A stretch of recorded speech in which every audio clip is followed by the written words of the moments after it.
Here's the new accessory bracket.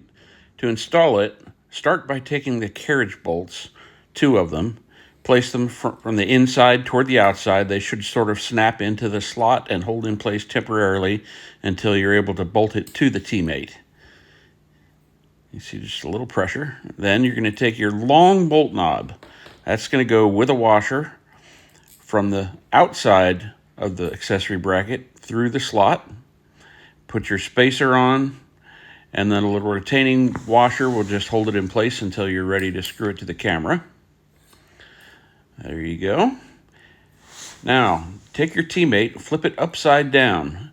Put the 2 carriage bolts through the slot. Then you'll add washers and wing nuts, and just put them on loosely for now. You want it to remain adjustable until everything is installed, and then you can tighten it down. You can see I'm just barely snugging the wing nuts.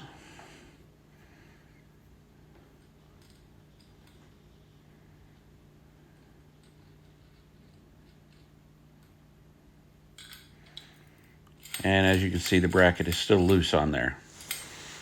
That will give you a little more adjustability as you're getting the camera mounted. So now we're going to mount with the long bolt knob to the threaded insert on the back of the Tactacam.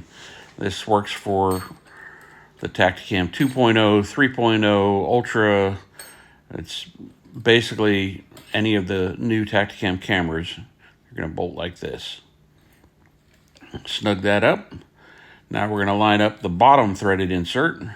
Take the short bolt knob, put a washer on it, and you'll run it through the short slot on the bottom of the accessory bracket. And go ahead and snug that up good and tight. Now you can snug up the one on the back, the long bolt knob. Now you can see there's still a little bit of play because we left those wing nuts loose. So kind of get that adjusted to the height you want, and then give those a good crank just to hold the whole thing snug. Now we're ready to mount to the T-post. So obviously my T-post is not driven in the ground. I'm just demonstrating it, but you can see it just slides up from the bottom.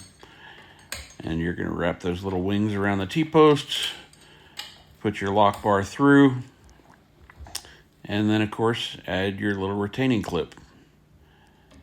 And that is all there is to it. Deploy your antenna. Should be plenty of room for it. There you go. Now, also, you can use that, what was the bottom as the top now. You can see it has a slot on it and a base. You can mount your Tactacam solar panel directly to it with the bracket that came with it, or I have a little accessory bracket, or a little accessory ball knob, ball head fixture that you can use to mount kind of a generic solar panel. And that comes with a bolt and a washer, and you'll just want to snug that on as shown. And then you can take the friction knob loose on the ball head to adjust it as need be. And you're good to go. Thank you very much.